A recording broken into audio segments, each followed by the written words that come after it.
समझदार इंसान को रिंग निकालने के लिए दिया जाए तो वह सिर्फ कुछ मिनट्स में ही रिंग को निकाल सकता है, लेकिन जिनका दिमाग तेज नहीं है उनको शायद कई हफ्तों का समय भी लग सकता है। अभी बहुत से लोग सोच रहे होंगे कि रबर बैंड को लकड़ी के टुकड़े से निकाल के रिंग को निकाल सकते हैं, लेकिन हमें यही चीज नहीं करनी है, वरना दोस्त पजल का मतलब ही खत्म हो जाएगा। दोस्तों, इस तरह के पजल को टोपोलॉजी पजल कहा जाता है। चाहे आप रिंग को बीच से निकालें या दाएं बाएं ले जाकर निकालें, रिंग को निकालना इम्पॉसिबल होगा। अगर इसे ध्यान से देखा जाए तो आप पाएंगे रिंग में कोई ट्रिक नहीं छुपा होता है और रबर बैंड भी पूरी तरह से बंद होता है। कई लोगों को लगता है कि इसका कोई सोल्यूशन ही नहीं है, बजाय रबर बैंड को निकाले, लेकिन याद रहे ये एक पजल है और पजल का कोई ना कोई सोल्यूशन होता ही है। इस पजल को सॉल्व करने के लिए हमें अपने बाएं हाथ के उंगली से आगे वाले रबर बैंड को पकड़ के अपनी तरफ खींचना है, फिर अपने दाएं हाथ से दूसरे साइड के रबर बैंड को पकड़ के बाएं लकड़ी के टुकड़े में लगाना है। उसके बाद रबर बैंड को यहाँ से पकड़ के फिर से बाएं लकड़ी लगा देना है और अब रिंग को निकालने के लिए दाएं हाथ से रबर बैंड को छोड़ देना है और रिंग आराम से निकल जाएगा।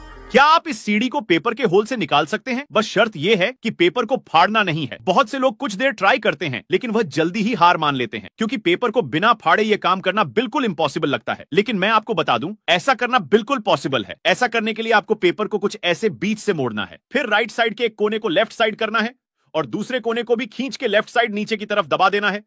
उसके बाद के स्टेप में आपको पेपर को बीच से पकड़ के उठाना है और उसमें सीढ़ी को डालना है, और अब आप दूसरी तरफ से सीढ़ी को खींचें तो सीढ़ी आराम से निकल जाएगा। नहीं समझ आया तो दोबारा से देखिए।